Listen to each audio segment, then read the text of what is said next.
two apologies tonight, Councillor Meyer and Councillor Murdoch, and Councillor Stock will be a little late, she is on her way. We've got no conflict of interest, and minutes of the previous council meeting need to be confirmed. Would somebody like to move that, please? Councillor Clerk, seconded by Councillor Bittner. Those in favour? Thank you. Carried. Motions of notice, Neil. Oh, beg your pardon. Got to go through the list. So, when I say confirmation of minutes, we have to do them individually. The ordinary council meeting on the 30th of August, we'll take that as what you just voted. Is that suitable? Then we have the confidential council meeting on the 13th of August. Somebody like to move that? Councillor Lefebvre, seconded by Councillor Chapman. Yeah. So that was for Councillor O'Connell. This is the Foul Bay Coast Defence Design tender. Those in favour? Carried. And the next one is 27.2, Audit and Risk Committee, Independent Members Appointment Report.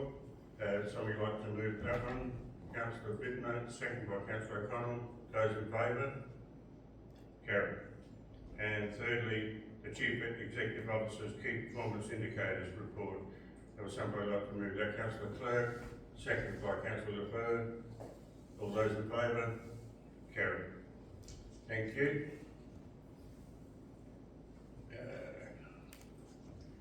Motions on notice, nil. Questions on notice, nil. Questions without notice, nil. Beg your pardon? Oh, okay, yeah. I'm assuming here, and I shouldn't assume. I apologise, ladies and gentlemen. Are there any questions without notice? Nil. Okay. Petitions. I have nil. We have the Mayor's report, as you'll see there. And someone like to move that. Councillor Gray, seconded by Councillor Clerk. And all in favour? Thank you. Now we move to 12.2, which is the Great Southern Green Palm Algae Bloom delegation to Canberra, which I attended. My reports there, and I'm happy to answer any questions if need be. And while I'm speaking of that, tomorrow we have the Senate inquiry, which we've got a seat before, and that's the Senate inquiry starts about 10:30 tomorrow morning at the Ardrossan Community Club, and in the evening the Ardrossan Town Hall there's a public meeting put on by the government, and that starts at 5:30 to approximately 7:30. So would somebody like to move that report? Councillor Johns, seconded by Councillor Clerk. Those in favour? Carried. We have Councillor's report. Neil, and we move to the information agenda. Would anybody like to take something out of the information agenda? Councillor Byrne? Yeah, thank you. I'd just like to take out 16.3 ERP as well as 17.1 Audit and Risk Committee report, please. Could I just have those numbers again? 16.3 ERP project and 17.1 Audit and Risk. And we'll do 16.3 first.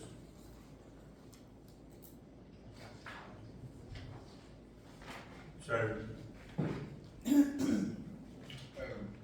yes. I just had a question about the first item on the action list, that was all. Just a question about regarding the the tower. Councillor Byrne will just defer yours, it will go numerically. Yeah, okay. Councillor Connell, go ahead. Yeah, thank you. Thank you, Mayor. Just regarding the Ampertel Tower in Eggersburg, I noticed that the last meeting it was scheduled to be signed off on the 10th of the 9th, which is today, and it's now the 8th of the 10th. I'm just wondering what the reason for the delay is, that was all. Director? Yep, through you, Mr. Mayor. We are just awaiting approval from the Minister for that effectively. So the applications are sitting with them for basically Crown approval for the leases on their land. So once we've got them back, we'll be able to proceed with the agreement. Thank you. You satisfied with that, councillor? Thank you. So we go to 16.3, Enterprise Resource Planning Project Update. Councillor Fur? Yeah, I'd just like to ask, the commentary in the bottom about the cemetery software continuing, it's saying that it is proving particularly difficult and resource intensive. I just want to check in to make sure that that project is still on track and on budget for delivery. So again, I'll refer it back through to Dustin, please. So the ERP program we've got for the cemeteries is Chronicle, so it's a sort of standalone system that we're working through. The difficulties that are mentioned there are in regards to the transfer of data from our, what were effectively paper records as such, and mapping from our cemetery systems over to the new system. So the existing cemeteries have been surveyed and have had aerial photography, etc., done for the program, and our data has been extracted from Authority, which is our existing system. There have been a lot of abnormalities between the two once they've been cross-referenced. Obviously, we won't go live with the Chronicle system if there are errors in names or vacant plots or areas of the cemetery which may or may not have interments in there. So we're really methodically going through those cemeteries one by one and literally plot by plot to make sure that the data that we've extracted from Authority is what Chronicle have basically put into their system. So there have been a number of errors there that the staff are picking up, particularly even plots that are nominated as vacant on a new system where there's clearly a headstone on those examples. So we're just really painstakingly going through to make sure that the data is correct. Yeah. Will that hold up the overall project though? Or? It's a standalone system, Yes, so it won't that's hold right. up any of the rest of the program. Yeah. Yeah. So and as far as the budget goes at the moment, it's our staff that are working through that cross-reference checks. So there's no additional other than obviously our internal resources. This week they have also had a meeting with Chronicle to see whether they can leverage some of their staff to be assisting with that data check. And at this stage, it sounds like they may well be able to help, still covered by the initial financial agreement with council. So we're still working on that, but yeah, unfortunately, it's just a really, really slow, painstaking process to get through and make sure that detail is correct. Thank you. And your next one, councillor? Let's get there. So in the Audit and Risk Committee meetings, a note at 8.8 on page 42, it talks about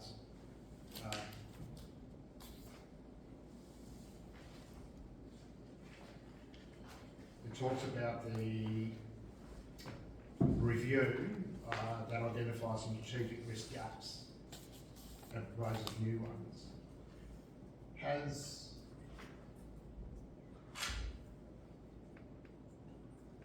What's the process to amend those gaps that have been identified in the Audit and Risk Committee?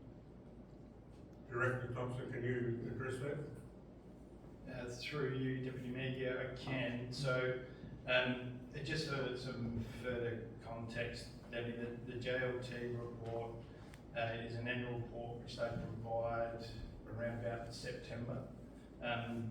It is prepared through surveys through general managers and CEOs from councils across the country. It's a very useful report for councils, given that it's across all fields. What we do with that report is, I guess, firstly we receive it and then we line that up against our risks and our strategies, and to see whether it's something that we may or may not risk, how we can improve. Look, with that valuable resource, what it does is highlights those further risks and potential implications. In the report, and I can't recall if we've shared that report with the elected members previously. I know that the members on the Audit and Risk Committee have received it previously, so it might be something that we can share afterwards, just for some further context. But what they do is they've got categories or domains, which are 10 of them, and they'll further deep dive into the top 5. And I think from memory, for those top 5, we're looking at financial sustainability, cyber security is another one, asset and infrastructure management, climate change and disaster and catastrophe. They sort of, every year, depending on what the surveys throw up, they chop and change from risk rating number 1 or 2. That said, financial sustainability is always number 1. So what we do with that is we then undertake a high risk review or a risk review of how ours line up to our strategic, operational and organisational ones. We have 158 risks on our register, and so we put them in those particular categories. I guess a number of themes come up in how we can better align to the overarching risk work which has been done through corporate governance. And I guess what it's shown us is that we've captured everything that we should be capturing within our risk registers. That said, some of our registers are a little bit fragmented and we can't see directly through what we call it, presentations within our internal authorities to see where they all lay. So that's where those gaps are, is what they're highlighting with that. It's not throwing up anything that is a surprise to us. We're well and truly versed across all those risks which have been reported in the jails and internally. So it's just a way that we can then probably more robustly report back and align on those. Thanks. I just got another question around the audit paper as well, if I may. Back in there. On number 9, it talks about new and emerging risks, which is on page 45. It talks about AI for local government, the impacts of extreme weather, and the audit and risk independent members. The algal bloom is not mentioned that. Now I note that this is a much earlier audit and risk committee, but there has been a more recent committee. Are you able to advise that algal bloom has been considered as a new risk within the audit? Through you, Mayor, I gave a verbal report at the August Audit and Risk Committee, just in relation to, I guess, where we were at and some of the financial implications that could be ahead of us. So it was just a verbal report at that stage as a new emerging risk. Okay, so we'll move on. And Director Thompson, have you got anything more to add to your report? Thank you. Director Coppler, would you like to speak to your report at all? Nothing? And Director Gutberg, you like to speak to your report at all? No? Thank you. Shall we move?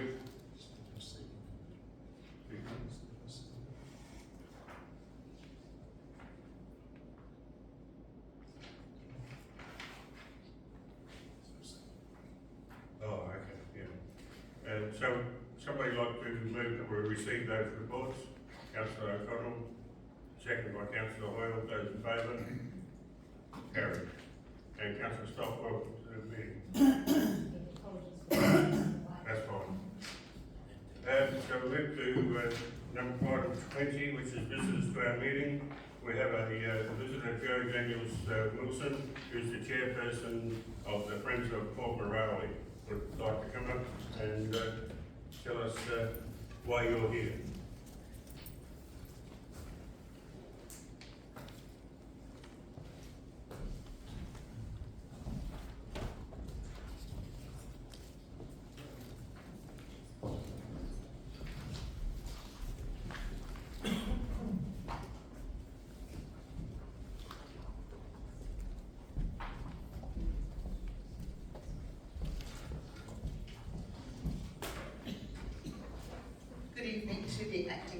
elected councillors, council staff and visitors.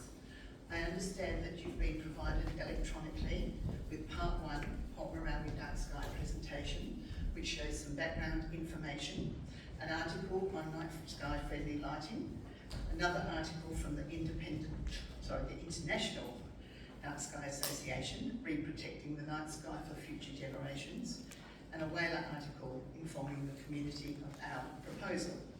Part 2 contained email comments from a Whaler article, further information about the process, and a Whaler article with our decision to change direction. Part 3 was signatures from our petition. You also had some information about the sign, and I know you can't read it from here, but we just wanted to show you that we've had them printed, ready to go into our information bay and our barbecue shelter. And one of the important things on there is, of course, we're on Narugga country, and they are and were our first astronomers in the world. They were the ones who followed the night sky to determine where they were heading. We certainly had them camping at Port Moorawi, in the dunes in particular, and they used, obviously the night sky to direct them to whatever it was that they needed to have to survive. So it is important to acknowledge that. This sign does gives the public in Port Moorawi, any visitors as well, assistance on how artificial light is affecting humans, mammals, plants and animals. And to reach the point we are today, requesting that the Yorke Peninsula Council develops a Port Moorawi lighting policy, we need to understand what led us to this point. At a committee meeting in May 2024, a local resident, who is now a committee member, asked that Port Moorawi be a dark area. Most of us did not know what a dark area was. So a lot of research went into this, and potentially we were looking at becoming a member of the International Dark Sky Association. And if we were accepted, we would have been the second dark sky community in South Australia after Carrigalinga. During the whole process, we kept the community informed through our local newsletter, and 54 people reported with favourable comments. That's in part 2 of your package. And we also received endorsement from the ex-mayor and Yorke Peninsula Tourism. Much further investigation took place. I contacted an instigator of the successful Carrigalinga proposal, but it was the Ratepayers Association who took on this proposal for them, not a Progress Association. So it did make it a little bit easier. So they submitted their application, and they will carry on the education of the community and the reporting back to the International Dark Sky Association, a condition that is being granted, that has to be granted for accreditation. One of the requirements was also that we were needed to get the Yorke Peninsula Council to develop a lighting policy for our township. And even though we're not going down this path anymore, if a future Friends of Port Moorawi committee decided to go down this path, then at least we hope that that dark sky lighting policy would be in existence. During the Christmas New Year holiday break, we canvassed some residents, landowners and visitors and received 127 signatures. 37 of them were from Port Moorawi. We're not a very big town, we've only got 70 permanent residents. 31 were from elsewhere on the Yorke Peninsula and 59 were from elsewhere in the state. And as far as the Friends of Port Moorawi committee were concerned, we did have the backing of the community to pursue this proposal. However, it was always going to be a huge ask for the Friends of Port Moorawi to complete the International Dark Sky Association requirements. And in the meantime, there were some major concerns raised by both the community and the committee, including, could Port Moorawi accommodate an influx of visitors when we don't have the infrastructure or the amenities? What about the safety issues, particularly at night, of fragile cliffs? Do the landowners want people wandering around the township with so many houses unoccupied much of the time? And who would continue the process, including the education and the report each year if the Friends of Port Moorawi folded? It's very hard to get volunteers to continue with any of these associations these days, and there is a chance that it could fold at some time in the future. We don't know. To this end, the committee made the decision to still pursue the idea of preserving the dark sky, but to follow a different line. We informed the community through the local newsletter, and the article is in your part 2 of your package, and we didn't receive any negative comments. I then read the lighting policies for all 68 councils in South Australia, and I was shocked that in this day and age, when there's so much information about the benefits to humans, animals, plants and sea life of a dark sky, that only Yankalilla had a comprehensive lighting policy like the one I'm proposing. The Mid-Murray had a page 1 policy for its dark sky reserve, but because they don't come under a community, they come under reserve, there's probably nowhere near as much lighting anyway, so that's probably fair enough. 3 others had minor policies. Some mentioned environmental sustainability only, and the remainder were very vague if they mentioned lighting at all. I then set about preparing a draft lighting policy for Port Moorawi, but based on Yankalilla's, and adapted it to cover our township. This was emailed to the Mayor, CEO, elected councillors, and this was done earlier in the year, and hence why I'm here tonight. We are asking that certain Australian standards are met and the recommendations of the International Dark Sky Association are adapted. We currently only have the boat ramp light in the township and the True Visual Lighthouse, which is some distance away, so we are very spoiled for a dark sky. Excuse me. At some time in the future, though hopefully not, street lights may be installed, but then they will need to have protective covering so that they don't shine upwards, but preferably shine downwards to stop the artificial light. Please remember, this is the most important thing, that a dark sky does not mean a dark ground. And a lot of people keep saying, but what about the safety factor? That doesn't mean you can't have lights. You just have to meet the Australian standards of how the lights will not cause any further damage to the night sky. On a personal level, I live in Adelaide, and I'm lucky if I see 3 stars minimum or 5 stars maximum at night. Mind you, I live near the Queen Elizabeth Hospital, and we have a multi-storey car park, and we are greatly affected by artificial light. I brought along some photos. You may not be able to see them very well from here, but these photos were provided to me by Adam Meyer, and the first one is the Aurora Australis, which was taken at Port Moorawi. The second one, which was from Lake Fowler, has got some light pollution in it, and the third one, taken at Lake Sunday, is absolutely incredible to think that that's what we can see of the night sky. And the Milky Way, which many children today will never have had an opportunity to see, is so clear in both of those 2 pictures. And you can't see it from here, but there's a comet running across that particular picture as well. This one here, of course, you should all know it because it's the painting by Vincent van Gogh. And in 1889, and it was called The Starry Night, he was in an asylum, and it was just prior to him taking his own life. He painted what he considered how he saw the Starry Night. He added the village as an extra, and I know you can't compare it to the others, but if you can imagine back to 1889, there wouldn't have been the artificial light that we've got today. In the ensuing years, we've caused a detrimental effect to the planet, and it's time for all of us to take action to hopefully never, ever have this damage continue on. We need to reverse it. So thank you very much for the opportunity that you've provided to me tonight.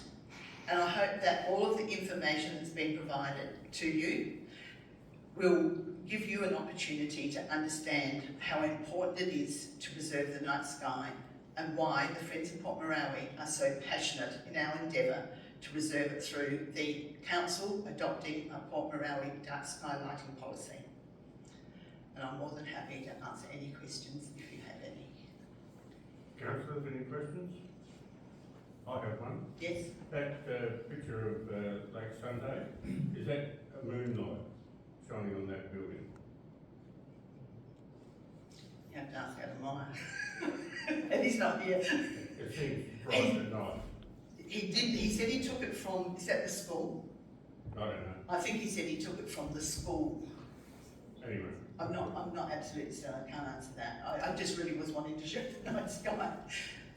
anyway, thank you for your presentation. Doesn't look like there's any questions. I'll take a vote. Councillor Gray. I'll just make a comment. I just really love that you've taken this initiative. I'm in full support of anything working in this area.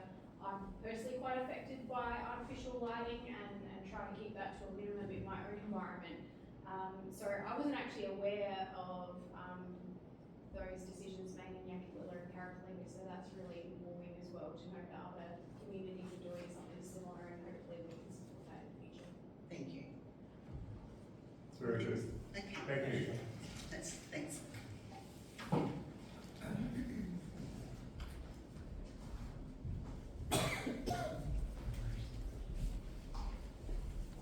So we move to the debate agenda. Item 21, we have nothing. Chief Executive Officer's report. Somebody like to move that report? No? Councillor Bittner, second by Councillor Hoyle. Those in favour? Oh, you'd like some discussion? Councillor Gray. We're at 22.1. 22.1.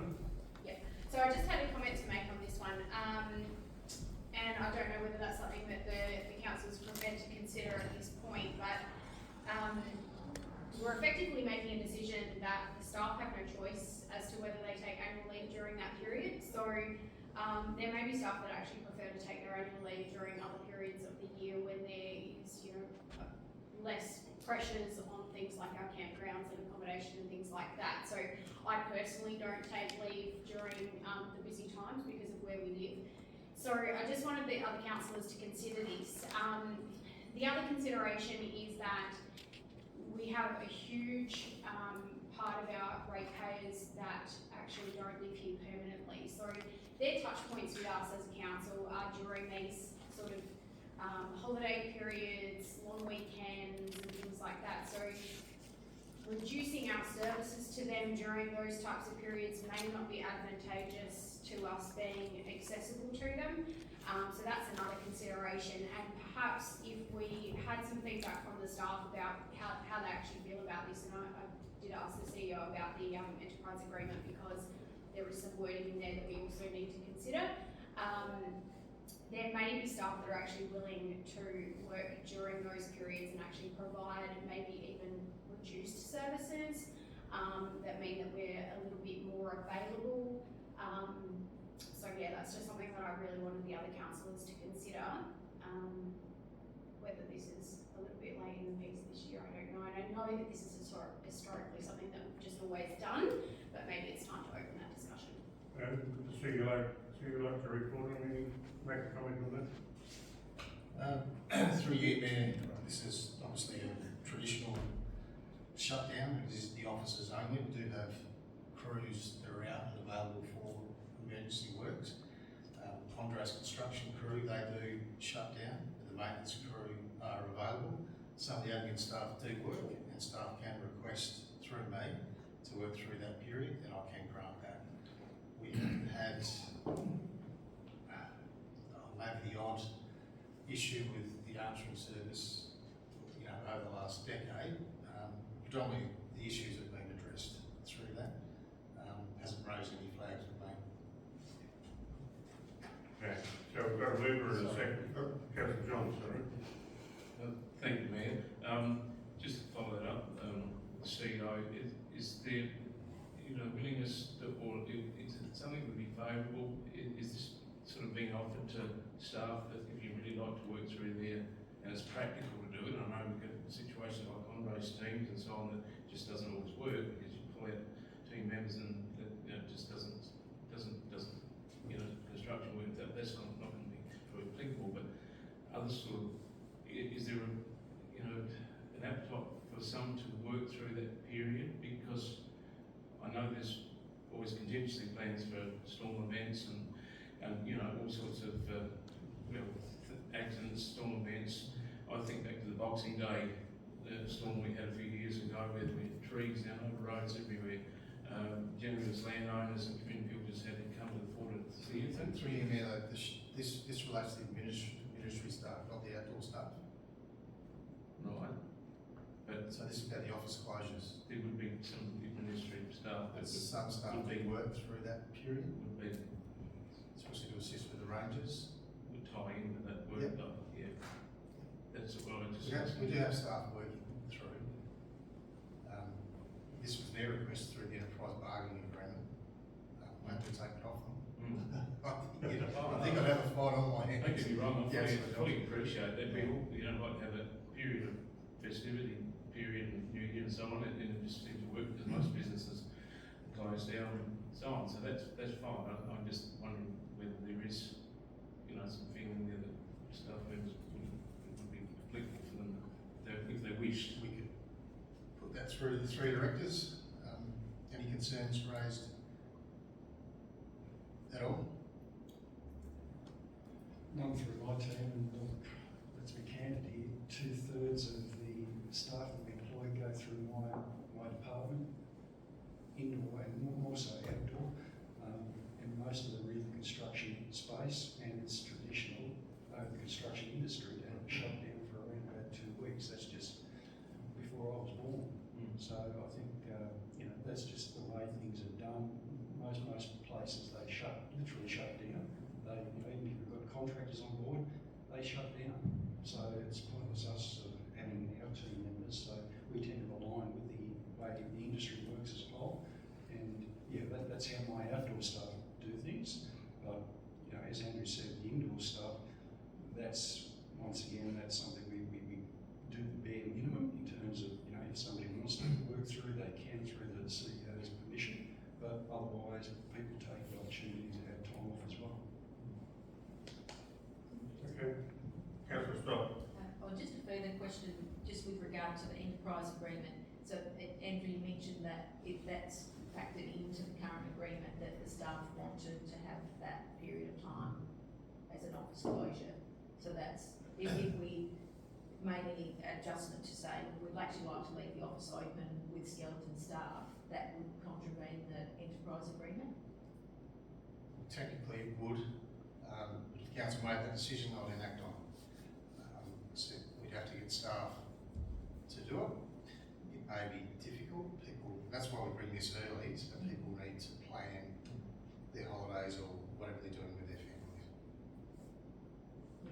I guess we don't want to make a decision that's going to compromise the agreement that we have with the staff. But I suppose if there's flexibility there, that we can have the office open for some of the period, or, you know, and there's people willing to work, that they would prefer to work and take the time off, then perhaps we could do it. But I wouldn't necessarily be proposing it if it's going to contravene what the staff would prefer to do. And if it's obviously been a traditional thing that we've done for a while, and I'm not sure how consistent it is across all councils. It's fairly consistent across the state. This would have been in the enterprise agreement for 20 plus years. Probably in the late 90s even, I would suggest. We could ask for volunteers, we need a number. We can't just have one person manning the office either, so it's, yeah. Councillor Green. I'll just close with a couple of comments. So I wasn't aware that the staff had a choice in that, and I think that sort of answers my question in that I just didn't want them to feel forced to use annual leave during that time if that wasn't their preference. So that's the position that I was coming from, was more of a staff perspective about how they utilise their leave. So now that you've kind of clarified that for me, you know, sort of like I can clarify where we've had situations where staff are new, so they might have been for 2 months and they haven't got the time, so we've allowed them to do, rather than take leave without pay, as an example. So we're flexible where we can be. Any other comments? So we've got a mover and a seconder, so all in favour of this matter? Carried, thank you. So move to 23.1, community grant scheme. You have a report in front of you. Somebody like to move that report? Councillor Bittner, second by councillor O'Connell. Any comment? All in favour? Carried. 23.2 is Treasury Management Performance. Does somebody like to move this matter?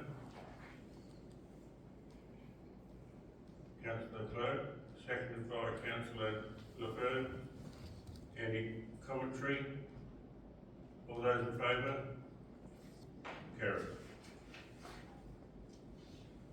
23.3 is the Audit Risk Committee Annual Report and Terms of Reference Review.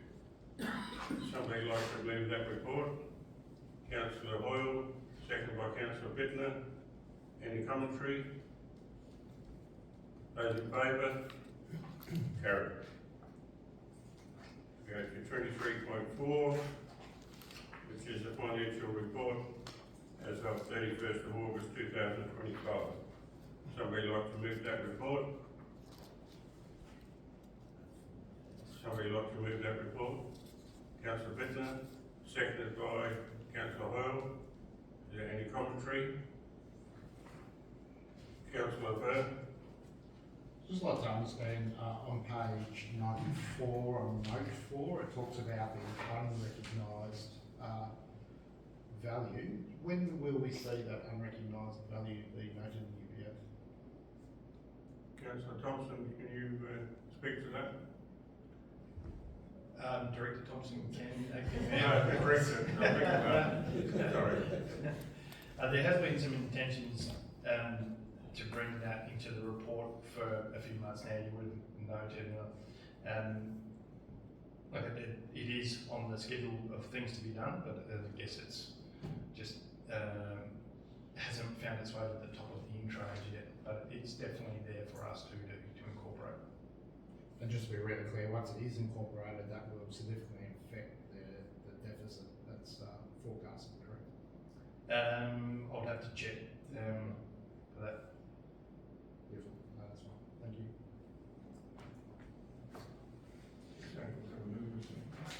Yes. Yep. Do we have a show of hands, those in favour of that report? Carried. Asset and Infrastructure Services, nil. Development Services, nil. General Business. Everybody got the general business? Nil.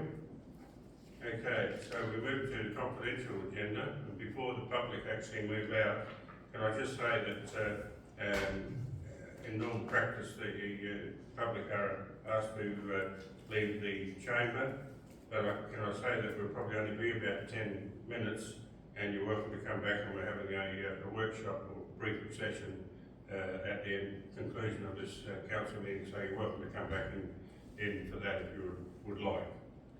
Okay, so thank you.